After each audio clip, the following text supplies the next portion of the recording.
Hello friend, कैसे हैं आप सब। आई होप आप लोग अच्छे होंगे। अनामिका इस ऑफिशियल में आप सभी का स्वागत है। तो हम लोग घर से निकल गए थे स्टेशन के लिए और वहां पहुंच गए थे, जो कि 1.5 घंटे ट्रेन लेट थी और वहां बहुत देर इंतज़ार करना पड़ा। फिर ट्रेन आई और हमने सीट चेंज की थी। मेरा जो सीट था ना वो अपर में था, तो मैं उसको चेंज करके साइड अपर ले ली थी और दोनों बच्चों को आराम से सुला दी थी। एक साइड छोटी बेटी को, एक तरफ बड़ी बेटी को। दोनों लोगों को मैं आराम से फिर लेट गई।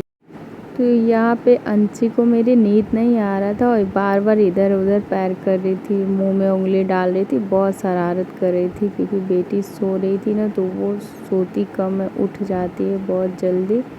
मैं मना कर रही थी, मान ही नहीं रही थी। फिर मैं लेटी थी और बहुत देर तक। फिर मेरे गांव के आसपास के लोग मिल गए थे, वो लोग भी सब लोग बात कर रहे थे एक दूसरे से।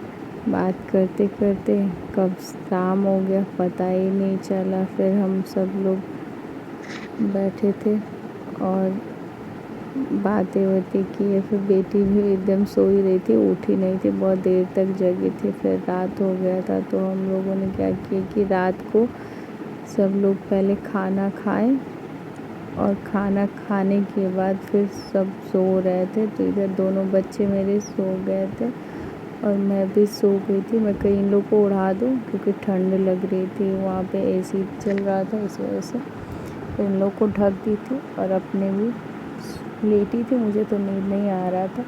सब लोग एक साथ बात भी किए थे, फिर सो गए थे। फिर सुबह हुआ और मैं ली थी पोहा, क्योंकि बेटी सो रही थी तो मुझे अकेले खाने का मन ही नहीं कर रहा था। छोटी बेटी भी सो रही थी, तो मैं कहीं सो रही है तब तक मैं खा लूँ। तो मैंने पोहा और चाय पी और फिर स्टेशन आ गई। तो मम्मी आई थी लेने मुझे।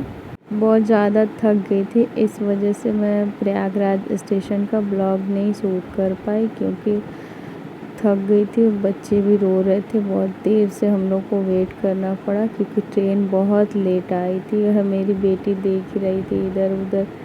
एक तो बहुत शोर हो रहा था उस दिन और सर भी दर्द हो रहा था, तो नहीं समझ में आ रहा था। ये हो रहा था जल्दी जल्दी घर चले किसी भी तरह। और ये आराम से इधर उधर देख रही थी क्योंकि रो रही थी। फिर जब हम लोग ऑटो में बैठे तब जाके ये चुप हो गई।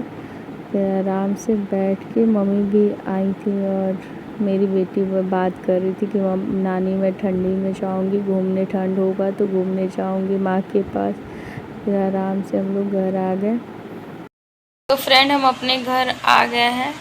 मम्मी गई थी मुझे स्टेशन से लेने और मैं आई बाल धुल के ना। 1:30 बजे तक तो वो रो ही रही थी, तो इस वजह से मैं सो नहीं पाई।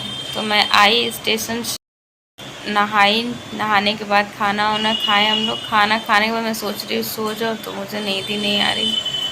लेकिन सब मेरे दोनों बच्चे भी नहा दी उनको मम्मी और खाना वाना खा के लेटी हुई मैं सोच। तो शाम के बज रहे 6 और मैं जा रही हूँ सोने की कोशिश कर रही हूँ। नींद नहीं आ रही, नहीं सोऊंगी, देखते हैं। नींद आ गई तो ठीक है, नहीं तो कोई बात नहीं। और सोच रही हूँ चाय पी लूँ थोड़ा, क्योंकि सर बहुत भारी लग रहा है। बच्चे भी मेरे रो रहे हैं। छोटी वाली बेटी मेरी रो रही है, मम्मी के पास है मेरे। और अंशी कुछ कर रही होगी मेरे उधर वाले कमरे में। 2 दिन से मैं ट्रेन में बैठी थी, मैं एकदम थक गई हूँ।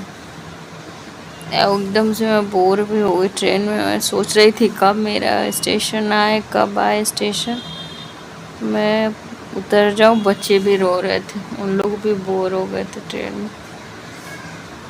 लेकिन ट्रेन है तो अपने टाइम से ही चल रही थी, बिल्कुल भी रुक इधर उधर करके पूरा एकदम। एक तो वेट करना पड़ा ट्रेन का, फिर ट्रेन आई और ट्रेन आने के बाद बैठे तो रुक रुक के आ रही थी। लेकिन 2:45 पे हमको प्रयागराज उतार दी। पैकिंग भी वैसे ही है, कुछ भी खुला नहीं है, बस नहा के खाना खा के और